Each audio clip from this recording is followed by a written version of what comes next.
Conan el Bárbaro. La mano de Nergal.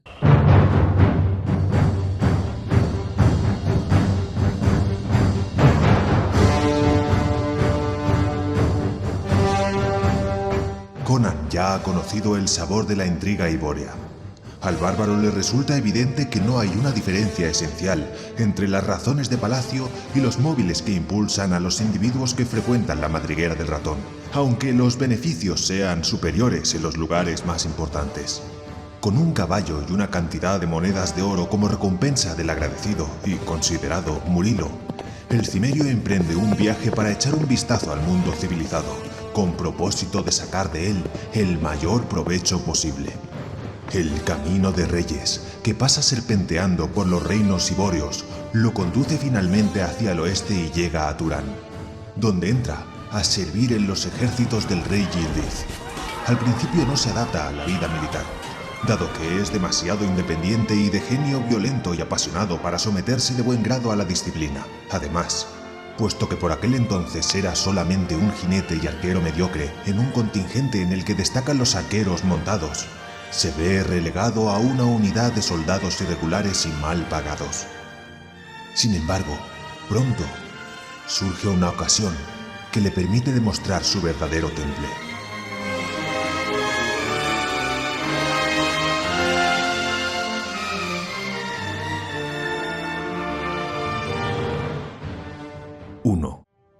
Sombras negras.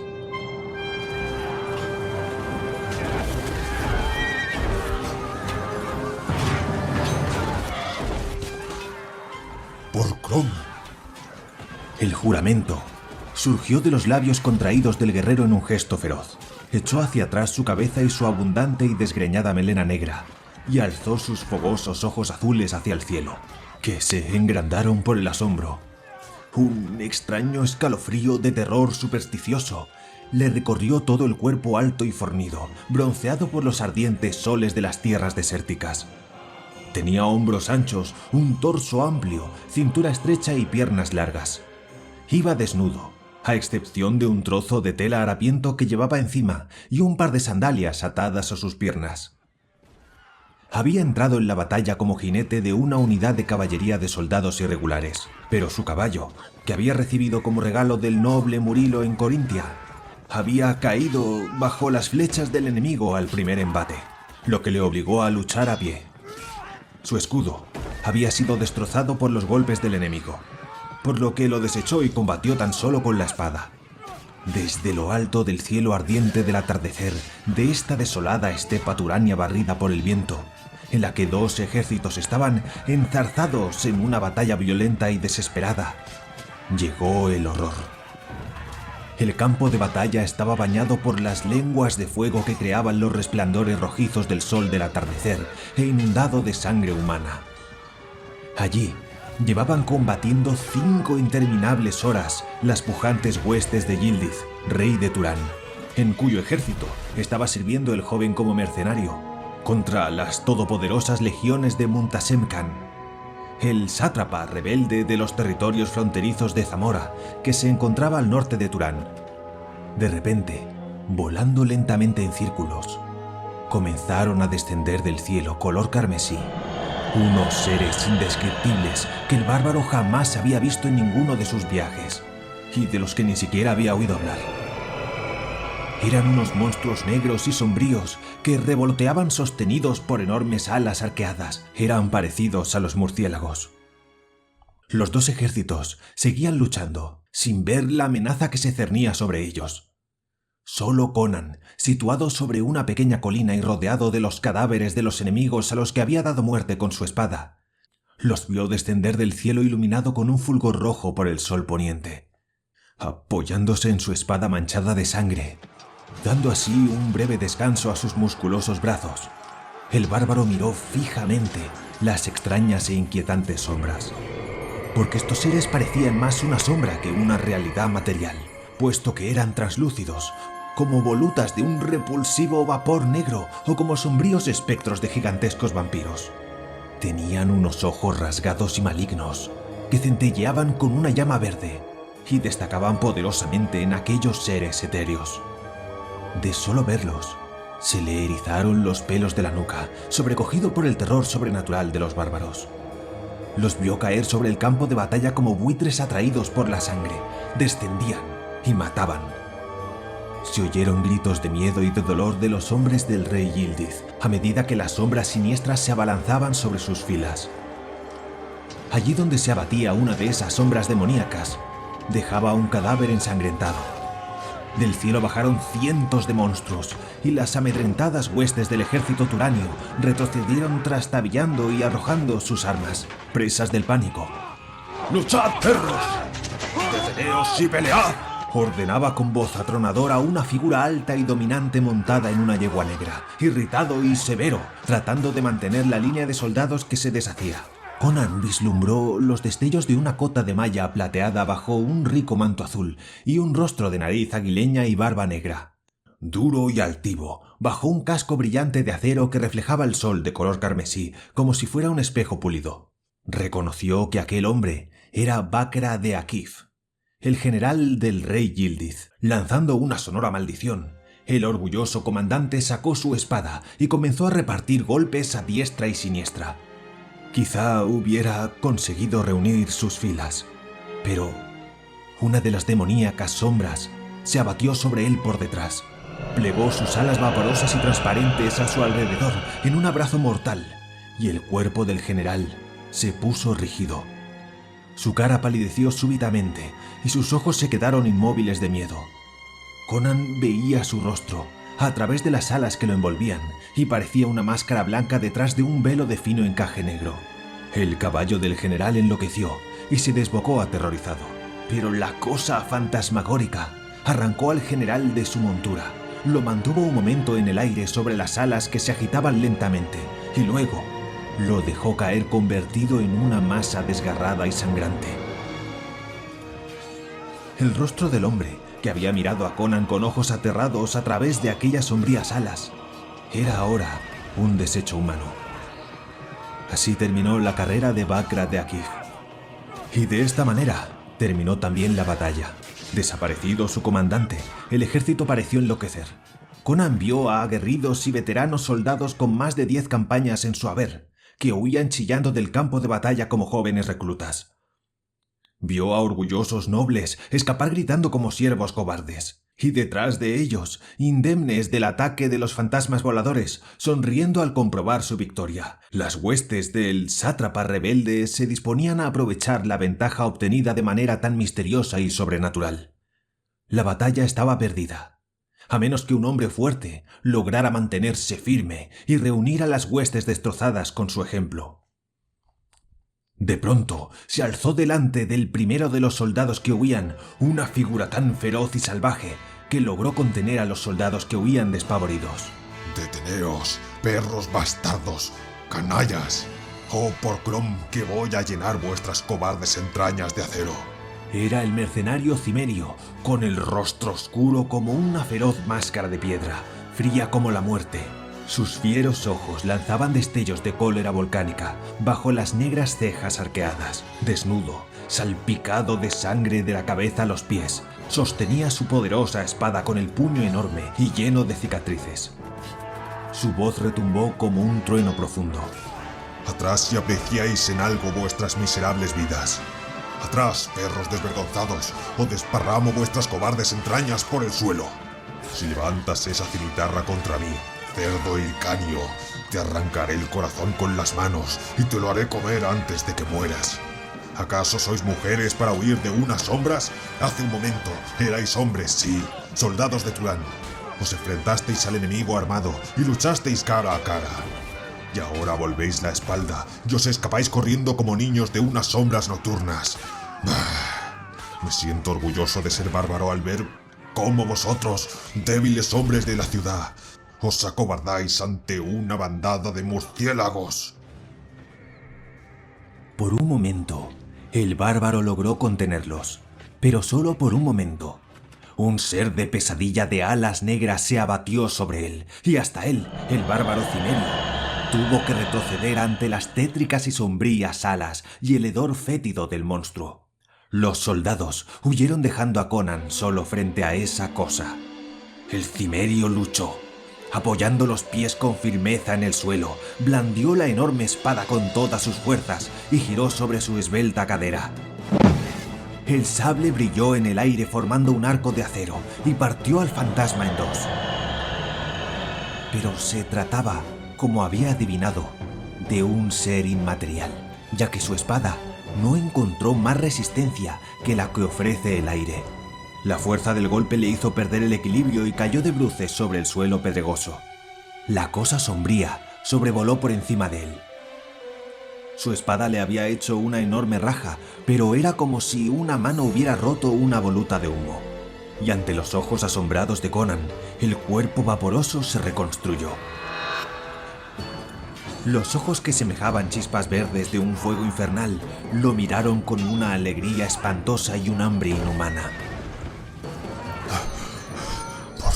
Por Crom, dijo Conan casi sin respiración.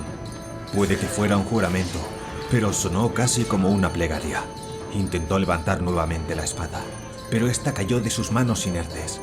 En cuanto el sable atravesó la oscura sombra, se volvió helada, con un frío doloroso, pétreo, que le llegaba hasta la médula de los huesos, como los abismos siderales que se abren formando agujeros negros más allá de las estrellas más remotas.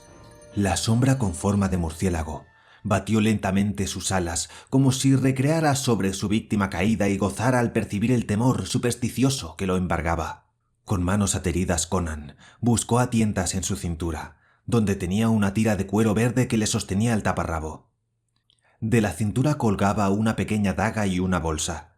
Sus dedos encontraron la bolsa, pero no la empuñadura de la daga, y tocaron algo suave y cálido que había dentro del saco de cuero. Súbitamente, Conan retiró la mano como si hubiera recibido una dolorosa sacudida eléctrica.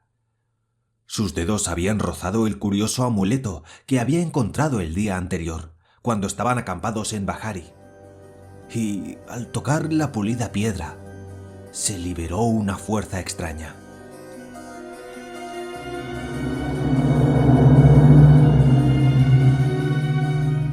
El etéreo murciélago se apartó repentinamente de él. Un momento antes había revoloteado tan cerca del cimerio que su carne se estremeció ante el frío sobrenatural que parecía emanar de aquel engendro fantasmagórico. Y ahora, este huyó enloquecido agitando frenéticamente sus alas. Conan se puso de rodillas tratando de sobreponerse a la debilidad que invadía sus extremidades. Primero por el frío espantoso causado por el contacto de la sombra y después por el calor que hizo estremecer su desnudo cuerpo. Presa de estas dos sensaciones opuestas, el joven sintió que sus fuerzas lo abandonaban. Se le nubló la vista, su mente flaqueó y estuvo a punto de perder el conocimiento. Entonces, sacudió violentamente la espada para despejar su mente y miró a su alrededor. Por Mitra, por Crom y por Mitra, ¿acaso todo el mundo se ha vuelto loco? La sórdida hueste de horrores voladores había expulsado del campo de batalla al ejército del general Bakra, o había matado a aquellos que no fueron suficientemente rápidos. Pero no habían tocado siquiera a las sonrientes huestes de Munhasem Khan. Los habían ignorado como si los soldados de Yaralet y los sombríos engendros de Pesadilla hubieran sido aliados de algún demoníaco pacto o de magia negra. Pero ahora los guerreros de Yaralet huían despavoridos y gritando de los sombríos vampiros. Al ver a ambos ejércitos derrotados y en fuga, Conan miró hacia el cielo del atardecer y se preguntó desconcertado si el mundo en verdad se había vuelto loco.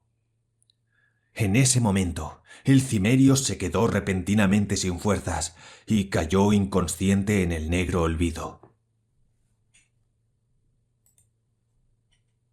2. El campo sangriento. El sol llameaba como una brasa de color escarlata en el horizonte. Resplandecía sobre el silencioso campo de batalla como el ojo rojo que centelleaba en la deforme frente de un cíclope. Silencioso como la muerte, cubierto de los restos de la guerra.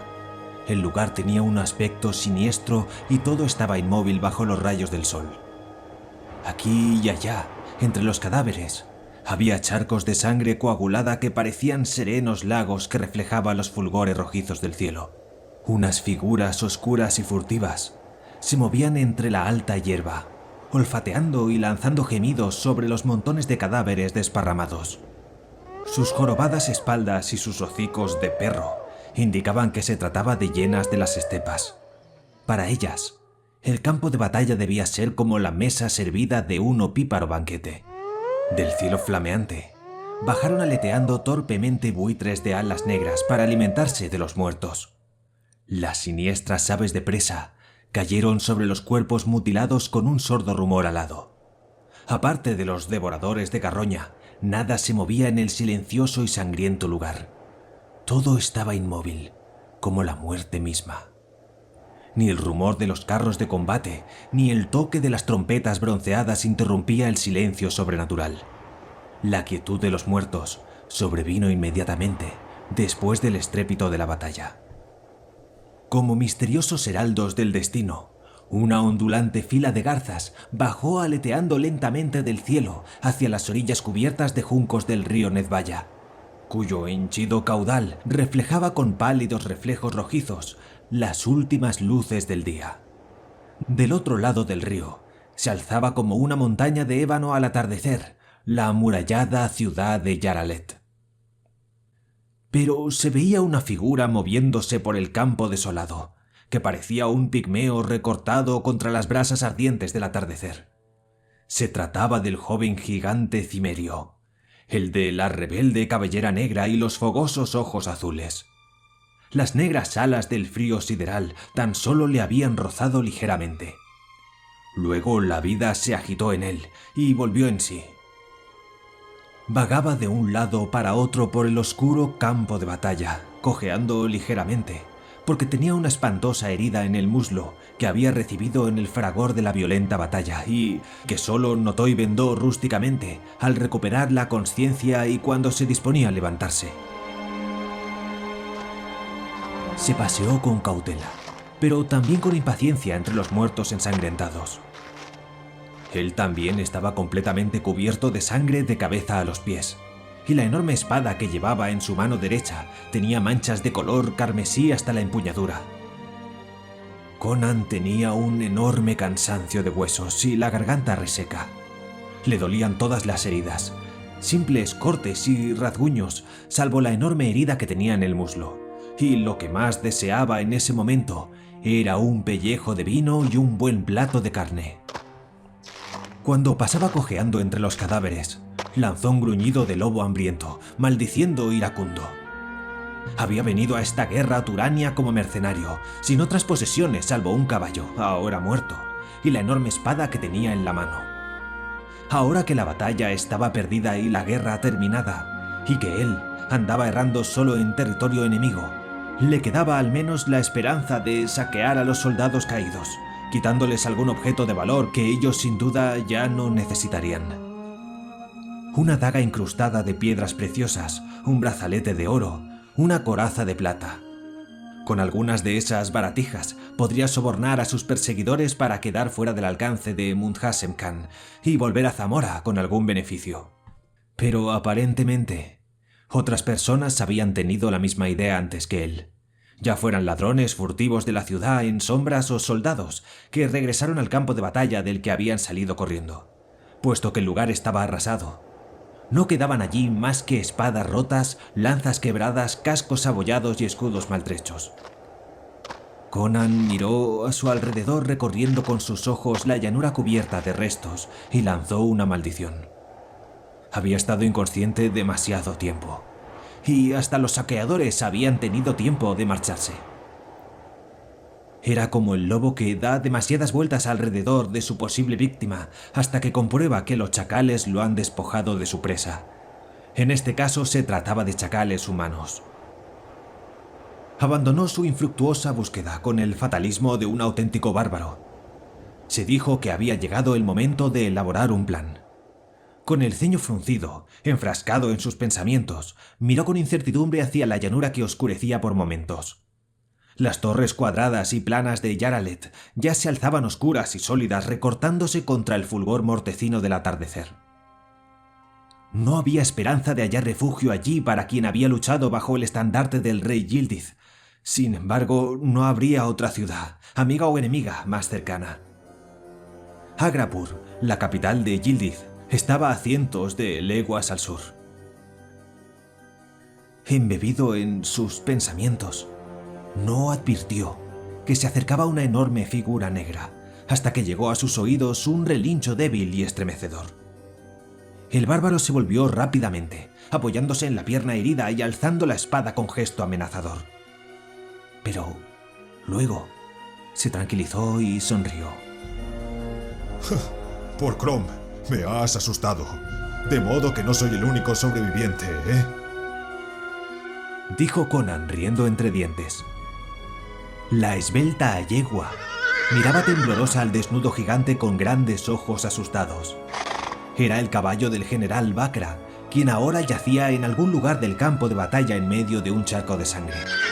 La yegua relinchó agradecida al escuchar una voz humana amiga. Aunque no era un jinete, Conan se daba cuenta de que el animal estaba en malas condiciones. Levantaba las patas con dificultad. Estaba cubierta de sudor a causa del miedo y temblaba exhausta. Los demoníacos murciélagos la habían aterrorizado también a ella, pensó Conan con tristeza.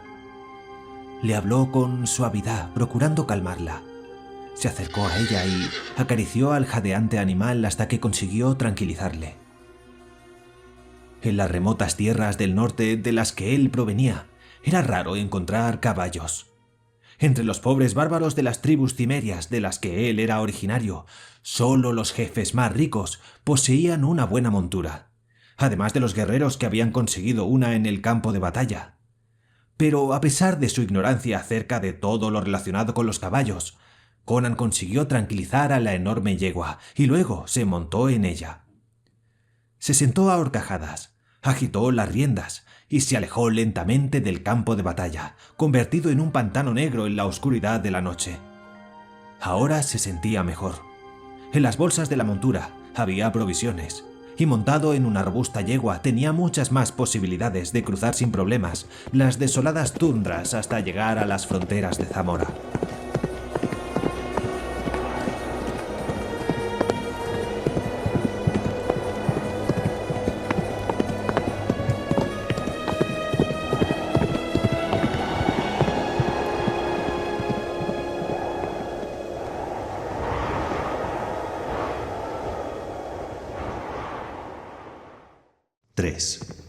Hildico.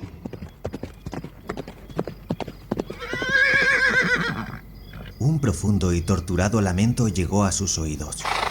Conan tiró de las riendas para que la yegua se detuviera y miró a su alrededor con recelo en la profunda oscuridad. Se le pusieron los pelos de punta por el terror supersticioso que le producía el misterioso sonido. Luego se encogió de hombros y lanzó un juramento. No se trataba de un fantasma nocturno ni de un espíritu macabro, sino que era un grito de dolor.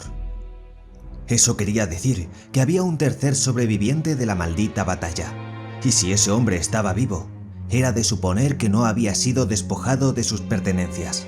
El bárbaro saltó del caballo y ató las riendas a los rayos de la rueda de un carro destrozado.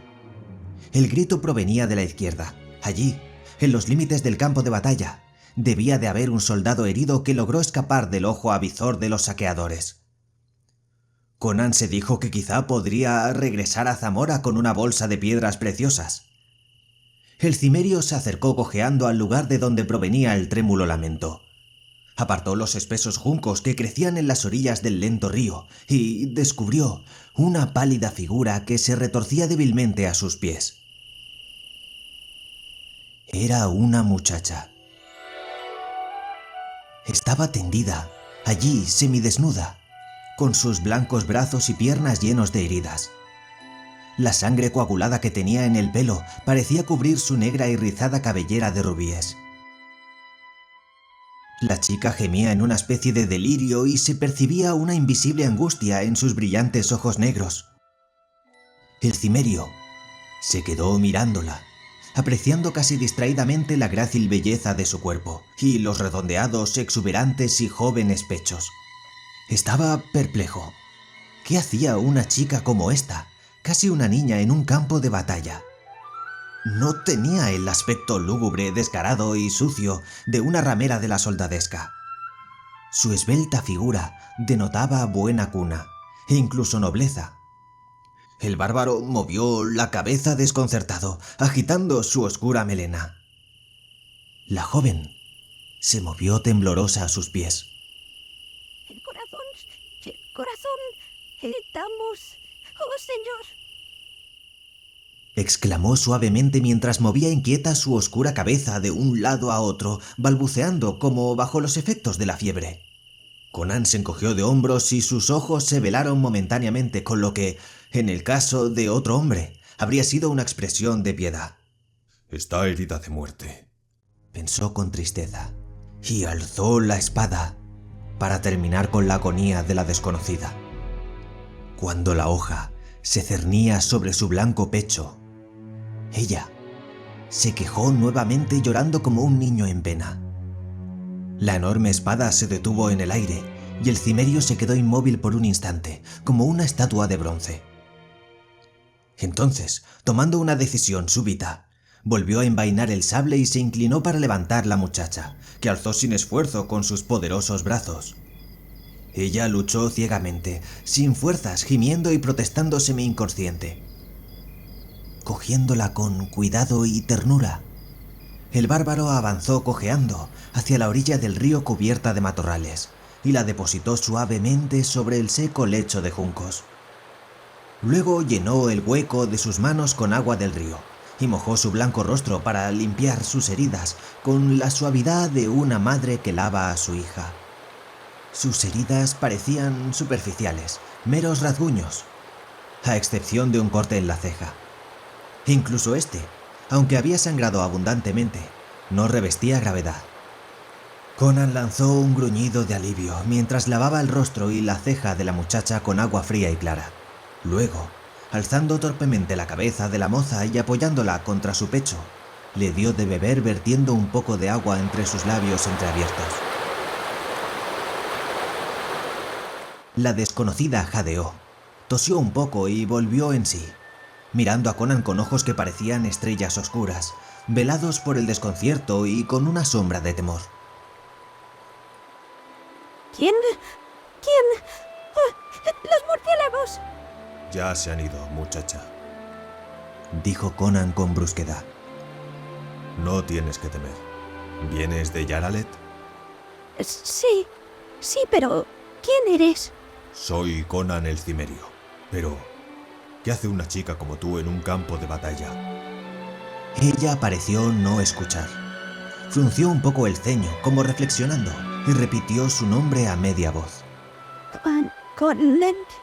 Conan, sí, ese era el nombre. Entonces alzó la vista y miró asombrada el rostro moreno y lleno de cicatrices del cimerio. Me han enviado para que te buscara. Qué extraño que tú me encontraras a mí. ¿Y quién te ha enviado, muchacha? Inquirió él con recelo. Soy Hildico, una britunia esclava de la casa de Atanis el Vidente, que vive allí en Yaralet.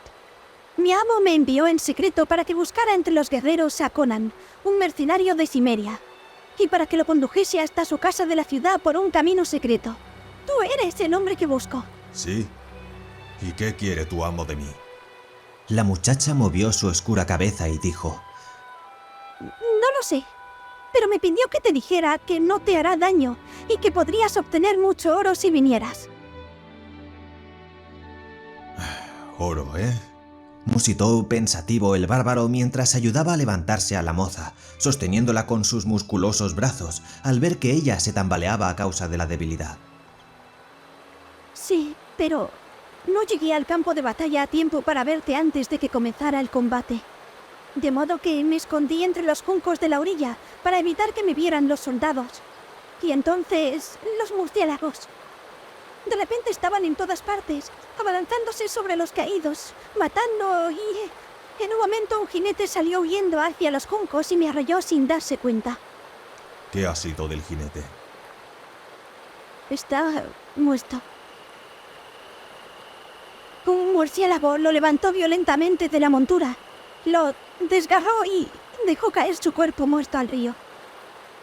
Yo me desmayé porque el caballo presa del pánico, me golpeó. La muchacha levantó una de sus pequeñas manos y la llevó a su ceja herida. Has tenido suerte de que no te matara, dijo Conan con un gruñido.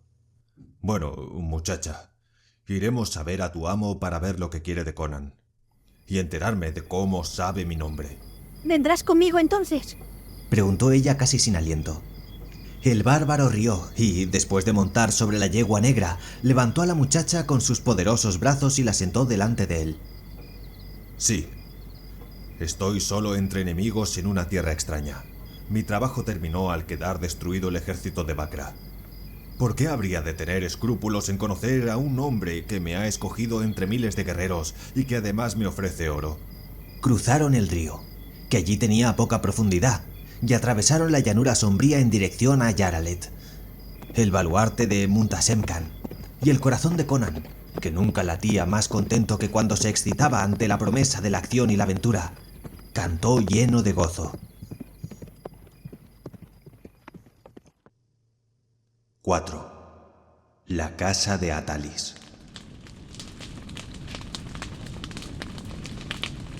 Estaba teniendo lugar una extraña reunión en la pequeña habitación cubierta de tapices de terciopelo e iluminada con velas de Atalis, a quienes algunos consideraban un filósofo, otros un vidente y otros un bribón. Este misterioso personaje era un hombre delgado de mediana estatura, con una hermosa cabeza de facciones estéticas como las de los sabios y eruditos, si bien su suave rostro de ojos agudos tenía algo de astuto mercader. Vestía un sencillo manto de una tela de buena calidad y tenía la cabeza afeitada como muestra de su devoción por el estudio y las artes. Hablaba en voz baja con su compañero, y si alguien lo hubiera estado observando habría notado algo misterioso y extraño en él, pues Atalis, al hablar, solo movía la mano izquierda. Tenía su diestra sobre el regazo en una postura poco natural, y de vez en cuando sus rasgos serenos e inteligentes se contraían con un súbito y horroroso pasmo de dolor. Entonces su pie derecho, oculto bajo su traje largo, se torcía hacia atrás en una contorsión atroz. Su compañero era un personaje de Yaralet a quien la gente conocía y veneraba como Príncipe Tan. Descendiente de una antigua y noble familia turania, el príncipe era un hombre alto, grácil, joven y muy atractivo. La firme y tersa línea de sus recios miembros y la acelerada frialdad de sus ojos grises contrastaban con la fatuidad de sus ondulados y perfumados rizos y de su manto cubierto de piedras preciosas. Al lado de Atalis, que estaba sentado en un sillón de respaldo alto de oscura madera tallada en forma barroca, con gárgolas en relieve y rostros sonrientes, había una pequeña mesa de ébano con incrustaciones de marfil. Encima de esta mesa había un enorme trozo de cristal verde, del tamaño de una cabeza humana, que brillaba con un extraño fulgor interior, y, de vez en cuando, el filósofo interrumpía la conversación para mirar con intensidad en el interior de la reluciente piedra. ¿Lo encontrará la muchacha y estará dispuesto a venir?, dijo el príncipe Tan con gesto desesperado. Vendrá, respondió Atalis. Pero a cada momento que pasa aumenta nuestro peligro. Incluso ahora Muntasem Khan puede estar vigilándonos y sería peligroso que nos viera juntos. Muntasem Khan está drogado con el loto del sueño, pues las sombras de Nergal estaban fuera a la hora del atardecer. Y debemos correr algún riesgo si queremos liberar a la ciudad de este sanguinario y funesto individuo. Su rostro se retorció en una mueca repugnante e involuntaria de intenso dolor, y luego se volvió a serenar. Tú sabes, oh príncipe, que nos queda muy poco tiempo.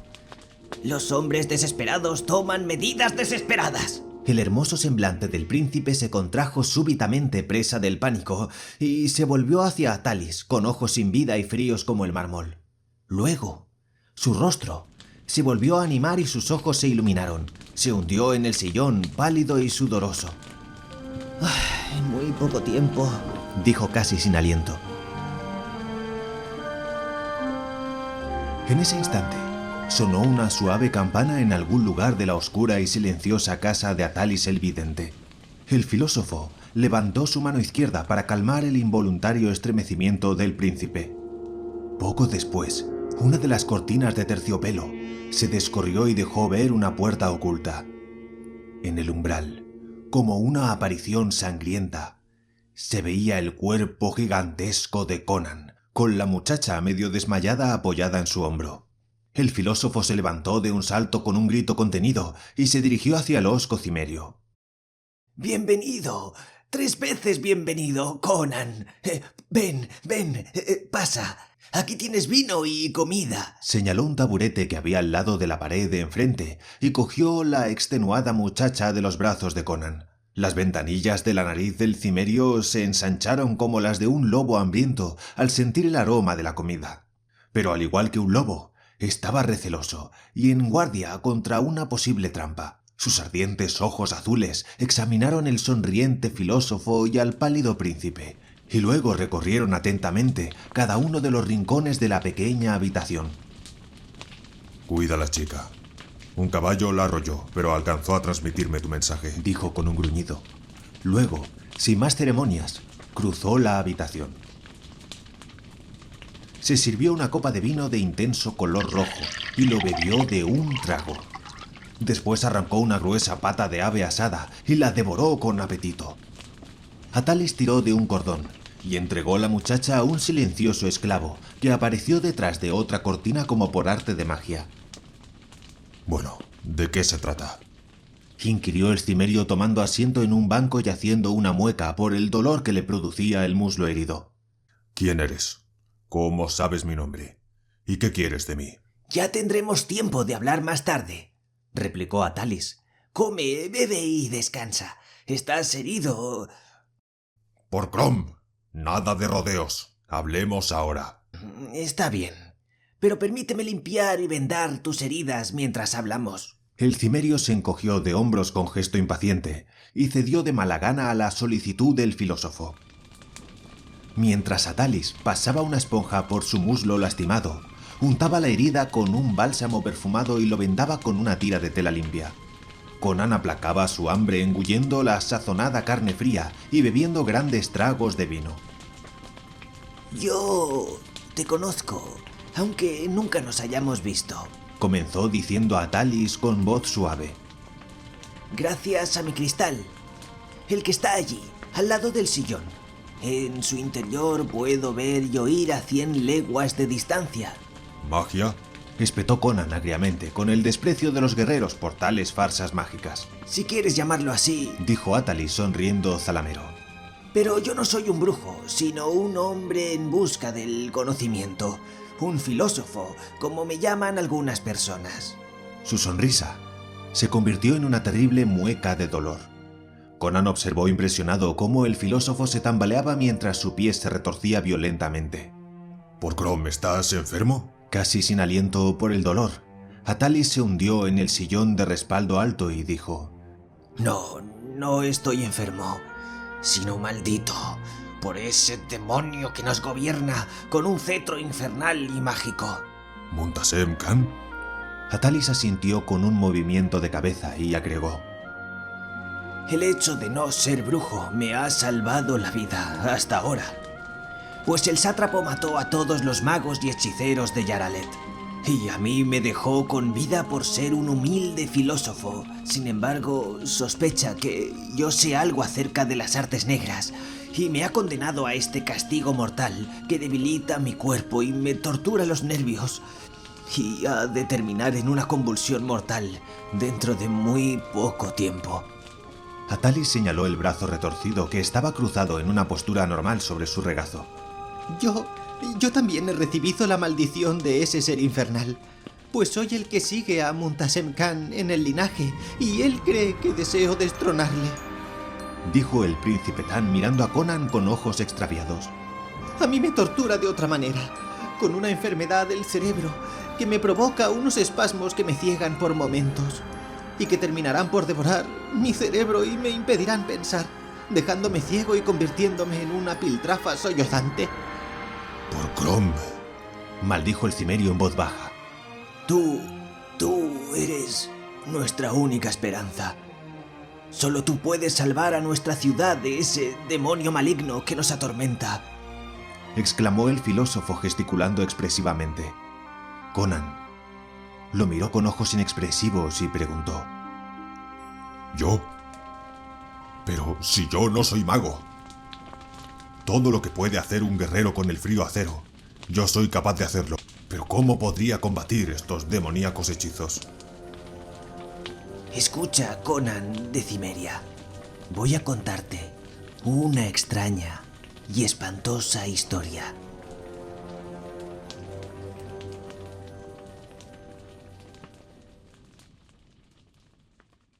«5. La mano de Nergal». En la ciudad de Yaralet, dijo a Talis. Cuando cae la noche, la gente cierra las ventanas, corre los cerrojos de las puertas y se sienta detrás de estas barreras temblando y rezando aterrorizada. Encienden las velas a los dioses de los lares hasta que la clara y nítida luz del alba ilumina las torres de la ciudad con un fuego vivo que se recorta contra el pálido cielo. No hay arqueros que cuiden las puertas de las murallas, ni guardias que recorran las calles solitarias. Ningún ladrón se atreve a entrar en los tortuosos pasadizos, ni las mujerzuelas pintarrajeadas sonríen ni hacen señas provocativas desde las sombras. Porque en Yaralet, tanto los bribones como las personas decentes huyen de las sombras de la noche. Los ladrones, mendigos, asesinos y las mozas engalanadas buscan refugio en los malolientes tugurios y en las tabernas semi-iluminadas. Desde el crepúsculo hasta el alba, Yaralet es una ciudad silenciosa de oscuras calles vacías y desoladas. No siempre ha sido así. En una época, esta era una ciudad brillante y próspera, de intenso comercio, con tiendas y mercados llenos de gente feliz que vivía bajo la férrea mano de un sátrapa sabio y bondadoso, Muntasem Khan. Él les cobraba impuestos moderados y gobernaba con justicia y piedad, ocupándose de su colección privada de antigüedades y del estudio de esos objetos antiguos que atraían su mente aguda e inquisitiva. Las lentas caravanas de camellos que llegaban por la puerta del desierto siempre llevaban, entre los mercaderes, algunos agentes del sátrapa que iban en busca de objetos raros y curiosos que adquirían para el museo privado de su amo. Luego cambió y una terrible sombra se abatió sobre Yaralet. El sátrapa parecía estar bajo el poderoso influjo de un hechizo maligno. Dejó de ser afable y bondadoso y se convirtió en un ser cruel. De ser generoso pasó a ser avaro y codicioso. Ya no era justo y compasivo, sino que se volvió reservado, tiránico y violento. Deben pagar, y si no pagan, serán castigados. De pronto los guardias de la ciudad comenzaron a detener a ciudadanos, aristócratas, ricos, mercaderes, sacerdotes y magos, que desaparecían en los pozos que se encuentran debajo del palacio del sátrapa, y nadie los volvía a ver jamás. Algunas personas comentaban que una caravana del lejano sur le había traído algo procedente de las demoníacas tierras de Estigia. Pocos pudieron verlo, y uno de ellos dijo temblando que ese objeto tenía tallados unos jeroglíficos extraños e indescifrables, similares a las que hay en las polvorientas tumbas de Estigia. Parece ser que ese objeto hechizó con un influjo maligno al sátrapa y le otorgó asombrosos poderes de magia negra. Fuerzas ignotas que le protegían de los desesperados patriotas que intentaban asesinarlo. En las ventanas de una elevada torre de su palacio brillaban extrañas luces de color púrpura y allí, murmuraba la gente, había convertido una habitación vacía en un siniestro templo dedicado a un dios oscuro y sangriento. ¡Dame tu poder! la noche, el terror invadía las calles de Yaralet, como invocado desde el reino de la muerte por alguna fuerza impresionante e infernal.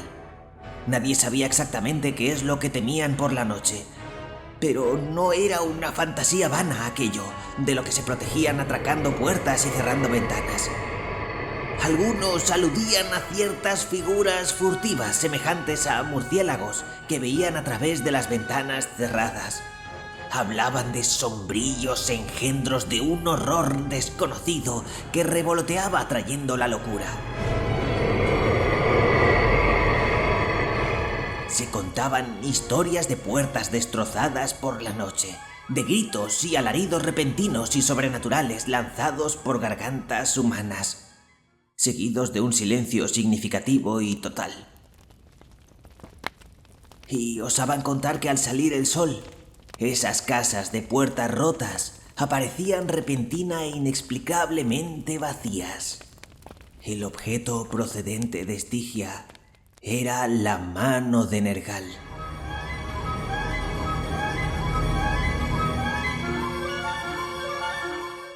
Esa mano tiene el aspecto de una garra tallada en marfil antiguo, lleno de extraños jeroglíficos grabados en una lengua olvidada. Las garras sostienen una esfera de cristal opaco y oscuro. Yo sé que el sátrapa tiene ese objeto, pues lo he visto allí, agregó señalando el cristal. Porque, aunque yo no sea un mago, he aprendido algunas artes oscuras. ¿Y qué sabes de esa mano? Preguntó Conan, moviéndose inquieto en su asiento. ¿Qué sé de ella? ¿Qué sabes de esa mano? Oh, sí, hay libros antiguos que la mencionan. Dijo Atalis con una sonrisa forzada.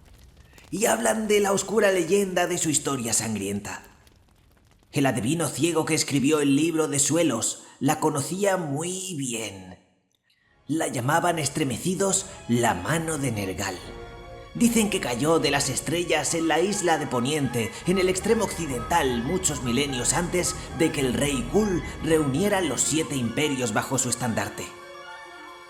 Pasaron muchísimos siglos desde que los primeros pescadores pictos extrajeron la mano de las profundidades del océano y contemplaron maravillados sus sombríos reflejos.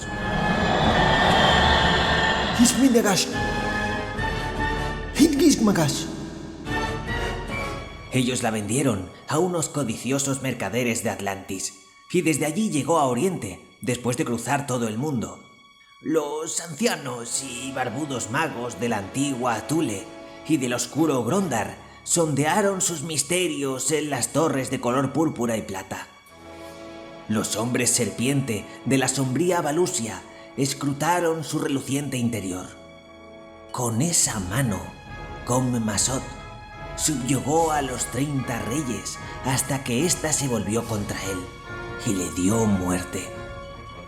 Porque el libro de Esquelos dice que la mano otorga 2 dones a quien la posee. Primero, un poder sin límites, y luego, la muerte inexorable. Se oía la voz serena del filósofo en la silenciosa habitación. Pero el guerrero de negra cabellera creyó oír, como en sueños, el apagado eco de carros de combate, el sonido metálico del acero, el grito de reyes atormentados ahogados en el estrépito de imperios que se desmoronaban. Cuando todo el mundo antiguo fue destruido por el cataclismo, y el verde mar inundó con sus agitadas aguas las destrozadas torres de la perdida Atlantis, y cuando las naciones se hundieron convirtiéndose en una ruina ensangrentada, los hombres ignoraban la existencia de la mano. Durante 3000 años estuvo abandonada y no ejerció su poder. Pero cuando despertaron y emergieron lentamente del marasmo y de la barbarie de los jóvenes reinos de Moth y de Ophir, el talismán volvió a ser encontrado. ¿Qué es eso? Parece una antigüedad. Capitán, he encontrado algo. Los oscuros reyes brujos de Aquerón sondearon sus misterios y secretos, y cuando los codiciosos iborios pusieron a ese reino cruel bajo su yugo, la mano pasó al sur, a la polvorienta Estigia, donde los sangrientos y perversos sacerdotes de esa oscura tierra la utilizaron para sus terribles propósitos en ritos de los que no me atrevo a hablar. Cuando uno de los hechiceros de tez morena fue asesinado, la mano fue enterrada con él, y su poder volvió a apagarse durante siglos. Pero hace poco unos ladrones de tumbas volvieron a desenterrar la mano de Nergal, que cayó en el poder de Muntasem Khan. La tentación del poder absoluto y total inherente a todos los hombres le ha corrompido como a muchos otros que había caído antes que él, bajo el nefasto influjo de su hechizo. Y ahora temo, Cimerio, porque todas estas tierras están bajo el poder de la mano del demonio, y las fuerzas de las tinieblas rondan por la tierra una vez más. La voz de Atalis se desvaneció hasta convertirse en un susurro, y Conan dijo irritado y molesto: Bueno, pero por Crom, ¿qué tengo yo que ver con todo eso? Tú eres el único que puede destruir la influencia maligna que ejerce el talismán sobre la mente del sátrapa. ¿Cómo? Preguntó Conan con los ardientes ojos azules muy abiertos. Tú eres el único que posee el amuleto capaz de neutralizar la influencia de ese talismán. ¿Yo? Estás loco. Yo no me ocupo de amuletos ni de basuras mágicas semejantes. Atalis le hizo callar con un movimiento de mano. ¿Acaso no has encontrado un extraño objeto de oro antes de la batalla? Le preguntó con suavidad. Conan le miró sorprendido. Sí, lo encontré en Bahari anoche, cuando estábamos en el campamento. Repuso metiendo la mano en su bolsa y extrayendo la pulida y reluciente piedra. El filósofo y el príncipe se miraron conteniendo la respiración. El corazón de Tammuz, sí, el mismísimo antitalismán. Tenía forma de corazón y el tamaño de un puño de niño. Estaba hecha de ámbar dorado o tal vez de un jade amarillo poco corriente. Allí estaba, en la mano del cimerio, brillando con un tenue fulgor, y éste recordó con un escalofrío de espanto cómo el intenso calor curativo y estremecedor de la piedra había expulsado de su cuerpo el frío sobrenatural que le había provocado la extraña figura sombría con alas de murciélago. Ven, Conan, te acompañaremos. Hay un pasadizo secreto que va directamente de esta habitación al salón del sátrapa. Se trata de un túnel subterráneo, semejante a aquel por el que mi escava Gildico te condujo bajo las calles de la ciudad hasta llegar a mi casa. Tú, protegido por el corazón, debes dar muerte a Muntasem Khan o destruir la mano de Nergal. No hay ningún peligro, porque él se encuentra en un letargo mágico en el que cae cada vez que necesita invocar a las sombras de Nergal, como ha hecho esta noche para aniquilar al ejército turanio del rey Yildiz. ¡Vamos! Conan se acercó a la mesa y bebió hasta la última gota de vino. Luego, encogiéndose de hombros, lanzó un juramento en voz baja invocando a Crom, y fue tras el filósofo cojo y el príncipe esbelto hacia una oscura puerta que había detrás de un tapiz. Cuando se hubieron marchado, la habitación quedó vacía y silenciosa como una tumba, y esta quietud solo era interrumpida por las vacilantes luces del interior del cristal verde que estaba junto al sillón. En su interior podía verse la pequeña figura de Muntasem Khan, durmiendo drogado en su imponente salón.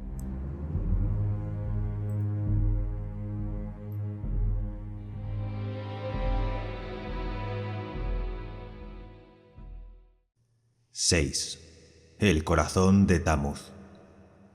Avanzaron por un oscuro pasadizo interminable. Del cielo raso del túnel excavado en la roca goteaba agua, y de vez en cuando los ojos rojos de las ratas los miraban centelleantes desde el suelo, y luego los pequeños animales se alejaban corriendo de los extraños seres que invadían sus dominios subterráneos con chillidos irritados. Atalis iba primero, tanteando con su mano sana las húmedas y desparejas paredes de la caverna. Yo nunca te habría asignado esta tarea, mi joven amigo.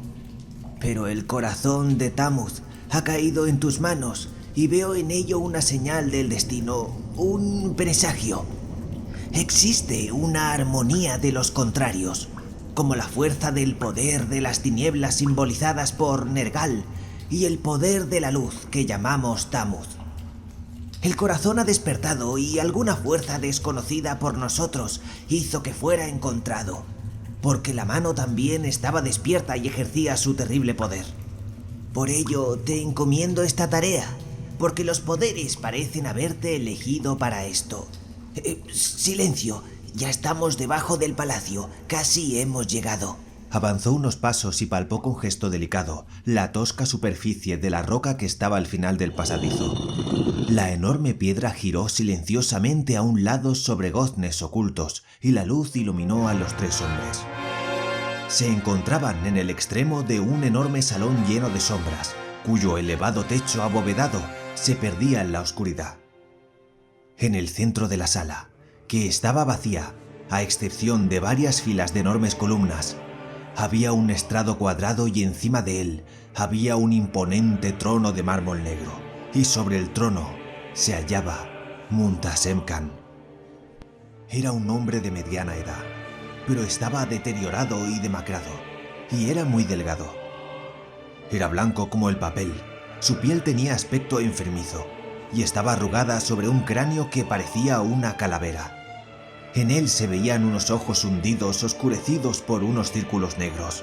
Estaba tumbado sobre el trono y sostenía una vara de marfil que parecía un cetro apretado contra el pecho.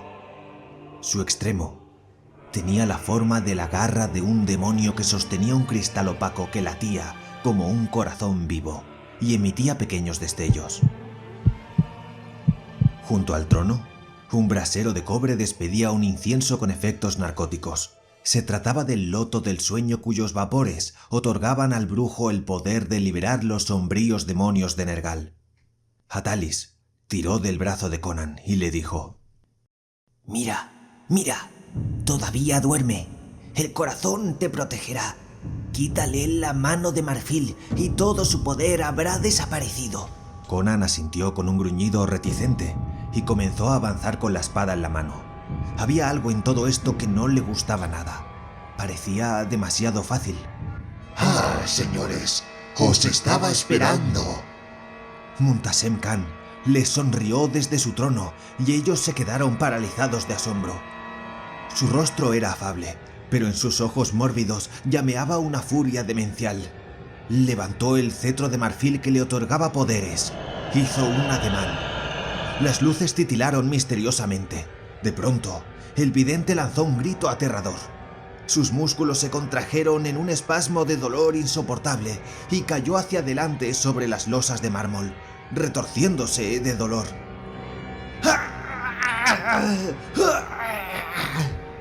¡Por Crom! El príncipe Tan desenvainó su espadín, pero un nuevo ademán de la mano mágica lo detuvo. Sus ojos se volvieron inexpresivos y parecían muertos. Un sudor frío le cubrió el pálido rostro. Lanzó un alarido y cayó de rodillas, arañándose frenéticamente la cara mientras le atravesaban punzadas de un dolor enceguecedor por el cerebro.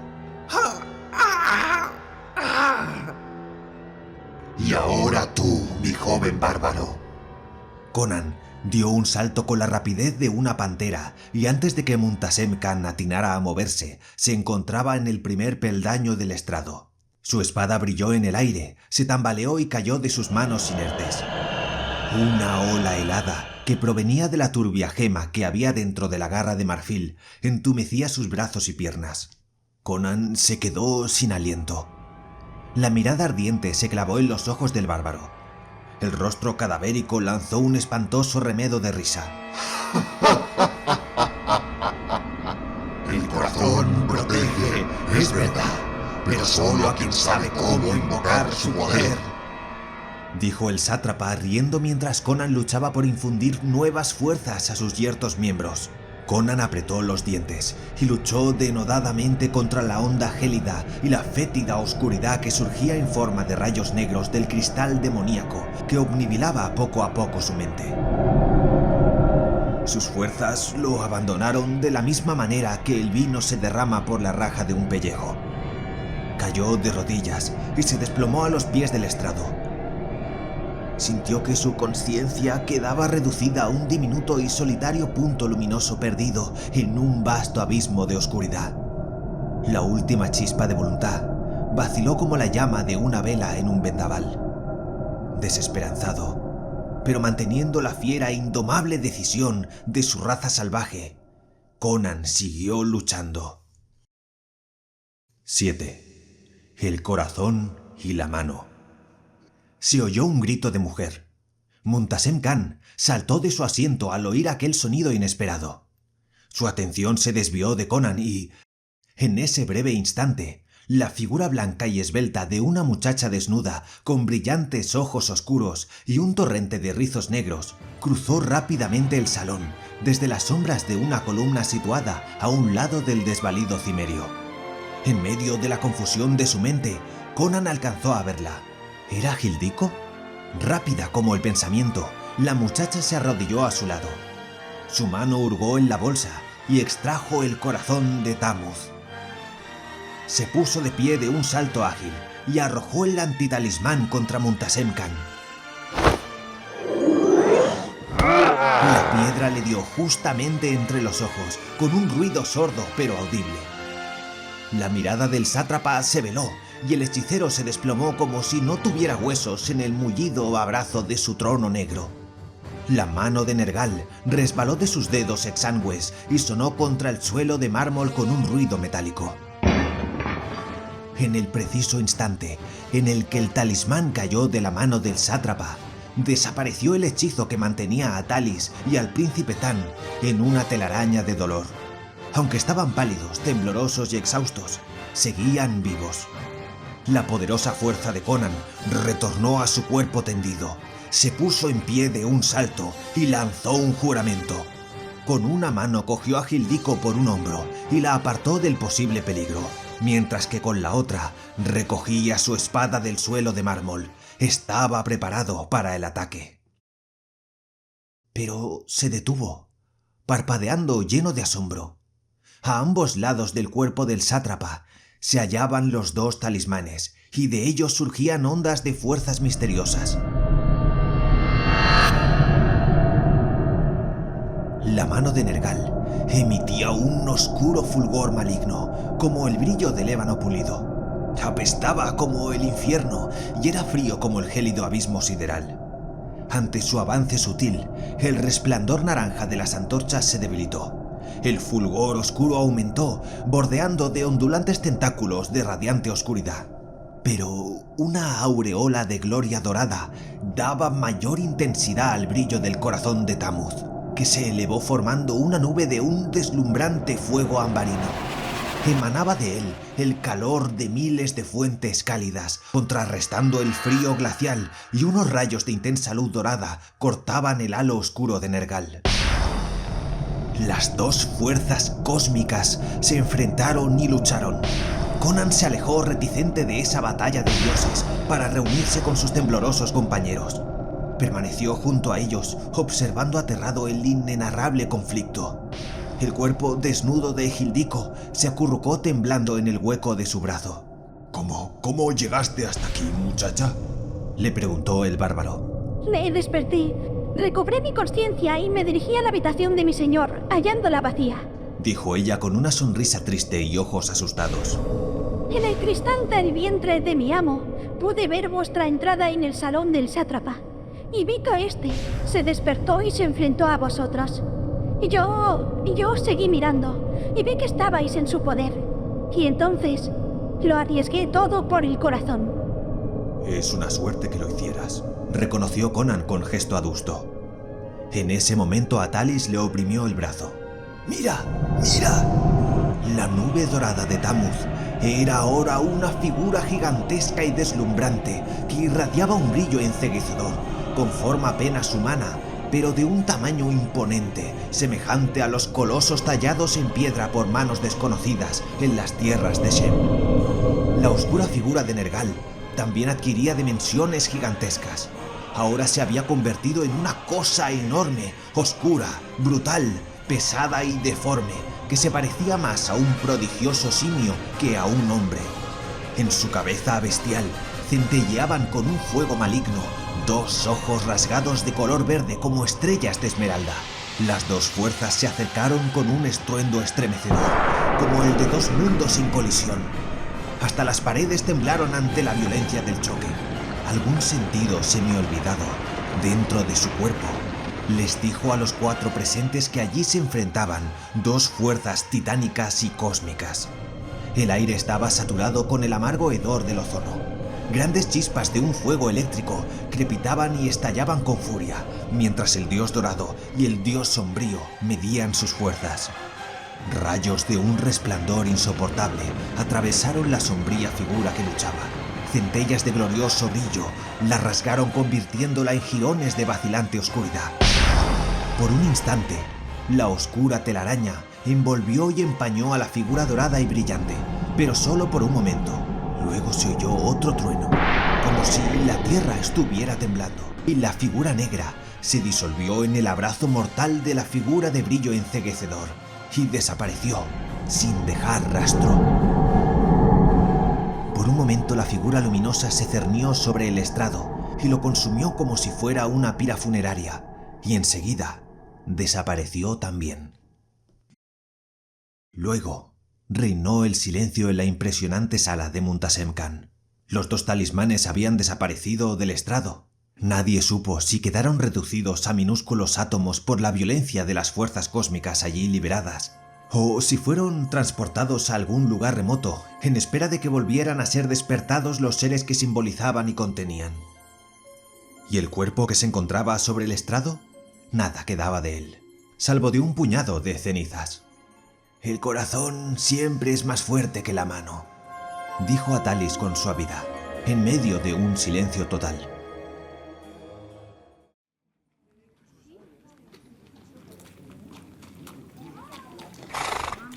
Conan puso las riendas al negro corcel con mano dura pero maestra. El animal tembló, impaciente por partir, y sus cascos resonaron en el empedrado. El muchacho sonrió y el entusiasmo del bárbaro pareció contagiar a la soberbia yegua. Un amplio manto de seda color escarlata caía de sus anchos hombros y su cota de malla plateada brilló a la luz del día. ¿Entonces estás decidido a dejarnos, Conan?, preguntó el príncipe Tan, resplandeciente con su nuevo atuendo de sátrapa de Yaralet. Sí, el puesto del sátrapa es demasiado tranquilo, y yo deseo tomar parte en esta nueva ofensiva que el rey Yildiz está lanzando contra las tribus de las montañas. Con una semana de inacción me he hartado de paz, de modo que... Adiós, Tan. Adiós, Atalis. El bárbaro agitó con fuerza las riendas y la yegua negra salió al galope del patio de la casa del vidente, mientras Atalis y el príncipe le despedían con gesto benigno. Es extraño que un mercenario como Conan acepte menos recompensa de la que puede obtener, comentó el nuevo sátrapa.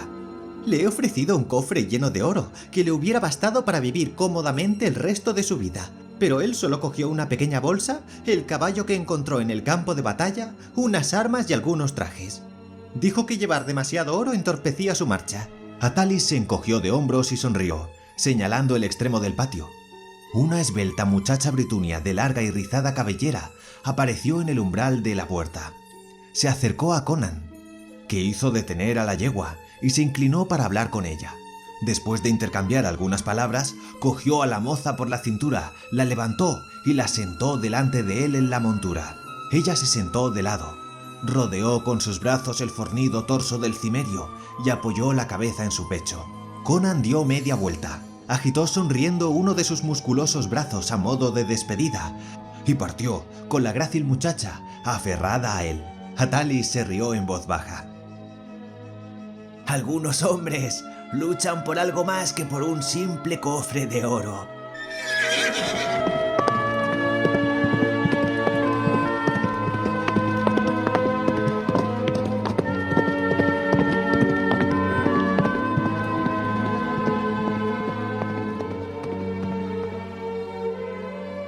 Y así termina La mano de Nergal, Espero que hayáis disfrutado de este relato. La verdad es que la edición en general ha quedado bastante chula. Como veis, hacía muchísimo tiempo que no podía subir ningún audiolibro. Ahora tengo un poquito más de tiempo y espero poder subir de vez en cuando alguno.